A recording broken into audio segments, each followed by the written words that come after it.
Hello, I'm Alex Connor, and I want to tell you about my new book, The Memory of Bones.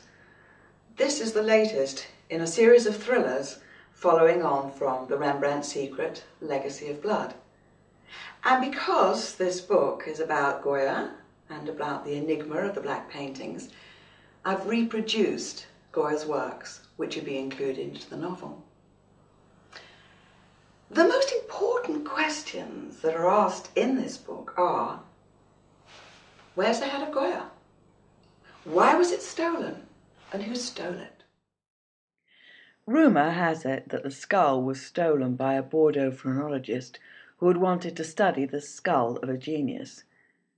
Rumour also intimates that Goya not only painted, but could have been involved with Satanism. What we do know for certain is that, as an old man, he created the black paintings, the enigma of which has never been fully explained, until, perhaps, now.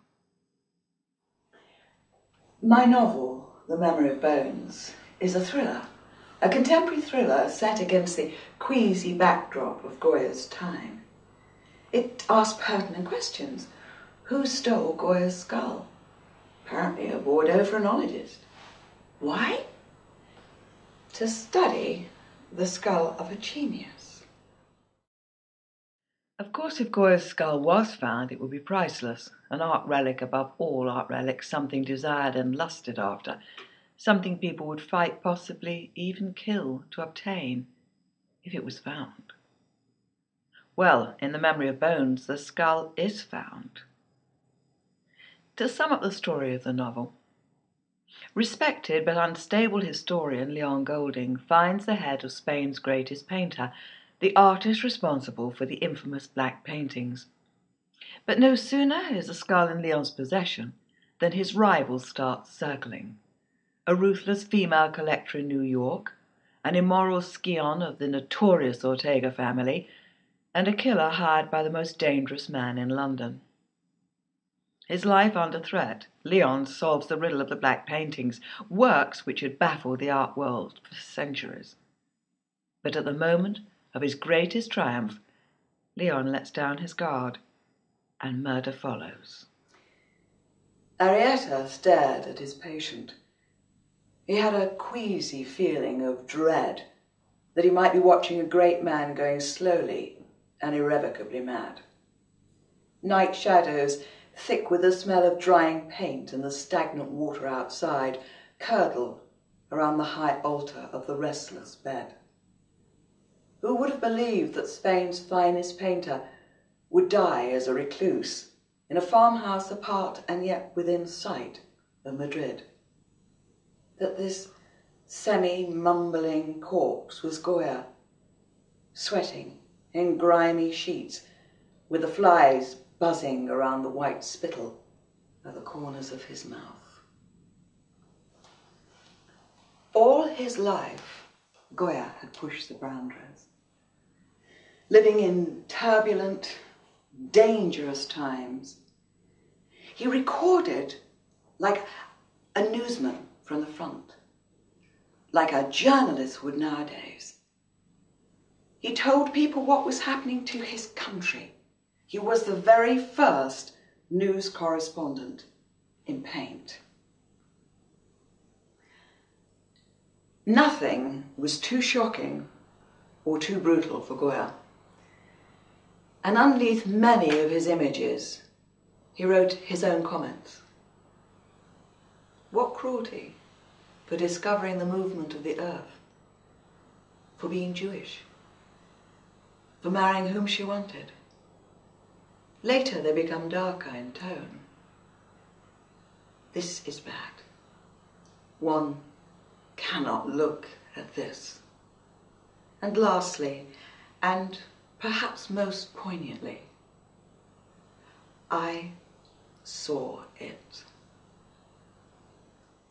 When Ferdinand VII was returned to power, Goya knew there would be retributions.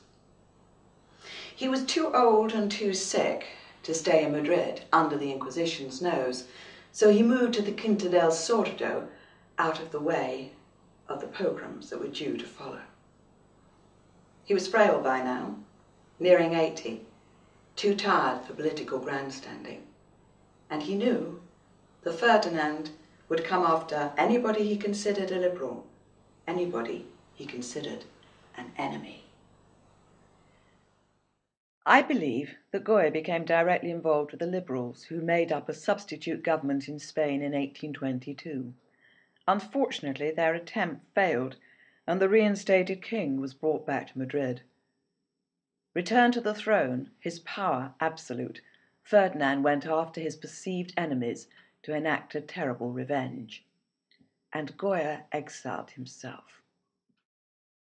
In the Quinta del Sordo, Goya wrote, "I have painted these pictures to occupy my imagination, which is tormented by all the ills that afflict me."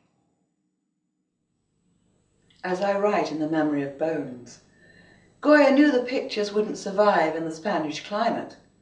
Oils mixed with white preparation of calcium sulfate, together with the adhesion of glue, would fade quickly in the heat and the damp from the nearby river.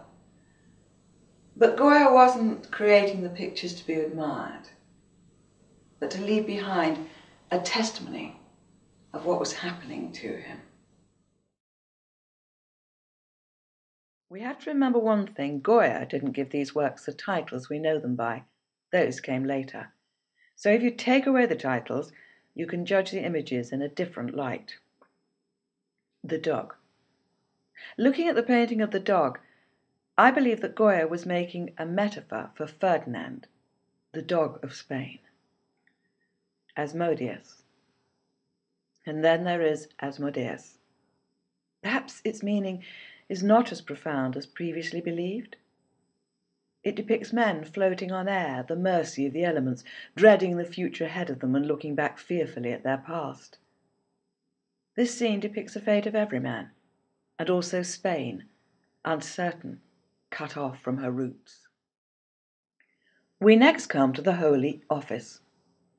In amongst the grotesque crowd is a man dressed in courtly robes, holding a glass. The gold of his chain is luminous, drawing the viewer towards him.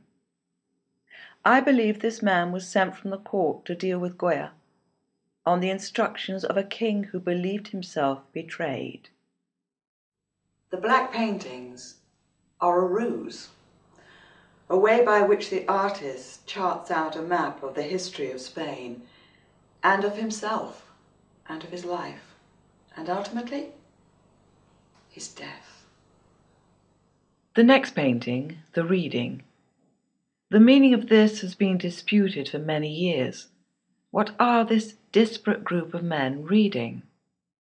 Could they represent a testimony, Goya's testimony? He is saying, "Look on my works, read them as you would a book. Study what I've painted on these walls and find the message within." Then we come to the cudgel fight. For how long have people studied this image without understanding? But I humbly believe that for Goya, it represented Spain and France, light and dark, life and death, and the cause he believed in, the liberals against the Spanish king. The very reason that Goya, ill and old, was so afraid, hiding within the suffocating walls of the Quinta del Sordo. There are 14 images in the series of the black paintings. We've explained some, but not the others. That would ruin it for you. For that, you have to read the book, and then you'll understand why Spain's most famous painter exiled himself. Go back in time. Go back to the Quinta del Sordo. Go back to Goya on the last dark days of Leon Golding. That poor man, that innocent man, an art historian, caught up in the worst excesses of avarice, betrayal, and death.